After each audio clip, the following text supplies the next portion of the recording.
Hello guys, good morning. Ayan. My name is Maricel Vargas, ang content creator ng Barangay Ilayan, Tayuman. Ako nga po pala guys ay nandito ngayon sa amin sa bundok.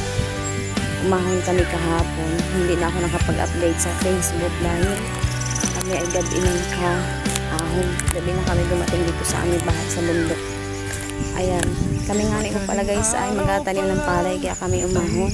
Ito, may dala ako. Ito yung mga apampuno namin sa pagtanim ng palay. Ito yung tataniman namin ng palay.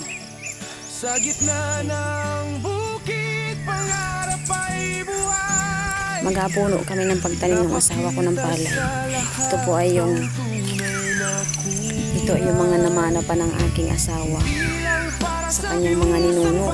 Sa tuwing magtatanim ng palay ay kailangan ay ang tawag dito ay yung magapuno sa pagtanim.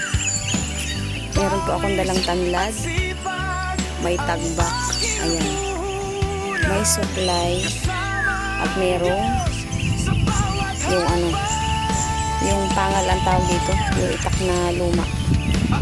Ayan guys, ito po ay yung mga ang tawag anong tawag dun? Yung inagawa ng matatanda sa ganito, yung pagpuno.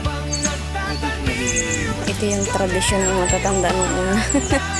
Siyempre tayo mga anak-anak lang kailangan nating gayahin sila para tayo ay katulad din ng unang panahon kapag nagtatanim ng palay ay swerte.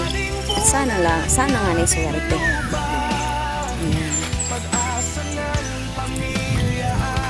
At ito po inadasal namin ng sumasampalatay dahil kami po ay katulad po.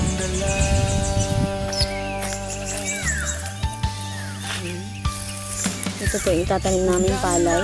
Anong palay yan ito?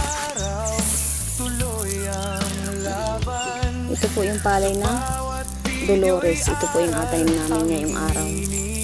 Tapos itong isa ay bukong uwak. Yan. Ito po yung bukong uwak. Salamat po guys at maraming salamat. Pag-share naman po ng video ko. Thank you.